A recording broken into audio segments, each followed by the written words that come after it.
Hello students, let's read the question. So the question is choose the correct option for the following statement. दो statement दिया हुआ है यहाँ पे, इसके रिगार्डिंग बताना है कौन सा ऑप्शन यहाँ पे करेक्ट है. Statement one is the core of cilium और फ्लैजिलम इज कॉल्ड एक्सोनिम. ये तो करेक्ट है क्योंकि अगर हम देखें चाहे फ्लैजिलम हो या फिर सीलियम हो, इनमें जब हम क्रॉस सेक्शन जब हम लेंगे तो हमें पता है कि ये स्ट्रक्चर जो है ऐसा होगा और इसमें जो आउटर मोस्ट अगर हम देखें ये जो कवरिंग है ये प्लाज्मा मेम्ब्रेन होगा और अंदर जो कोर है उसको हम क्या बोलेंगे, एक्सोनिम बोलेंगे.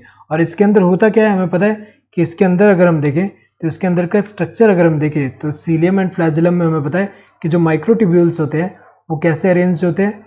ये जो है डबलेट के फॉर्म में जो पेरिफेरल ऐसे 9 होते हैं, 2 देन 3 4 5 6 7 8 9. तो पेरिफेरल ऐसे डबलेट होंगे तो इसको हम क्या बोलेंगे, peripheral microtubule. Peripheral microtubules, microtubules जो कि कितने हैं यहाँ पे टोटल 9 है और किस फॉर्म में, डबलेट के फॉर्म में.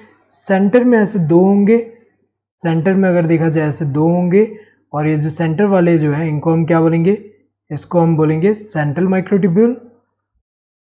सेंट्रल माइक्रोट्यूब्यूल्स जो कि सिंगलेट के फॉर्म में है, यहाँ पे 2 है.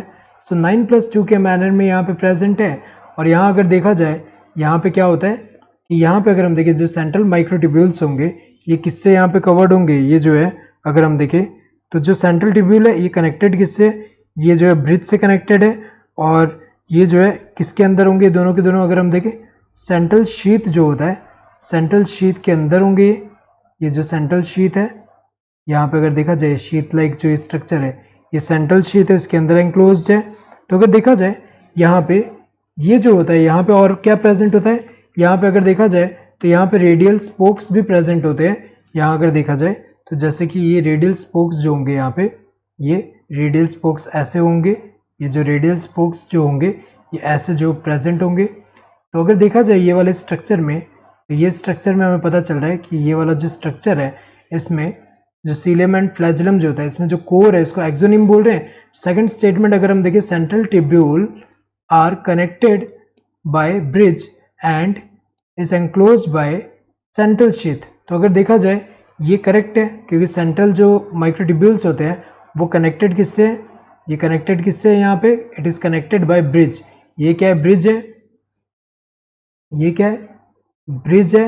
And it is enclosed in central sheath. ये क्या है, सेंट्रल शीथ है, सेंट्रल शीथ में एंक्लोज्ड है. तो अगर देखा जाए ये दोनों स्टेटमेंट करेक्ट है. Statement 1 is correct but statement 2 is incorrect. ये तो गलत है क्योंकि यहाँ दोनों ही करेक्ट है और इनकरेक्ट कोई भी नहीं है, यहाँ पे इनकरेक्ट कोई भी नहीं है. Statement 1 and statement 2 both are correct, सही है, दोनों के दोनों करेक्ट है.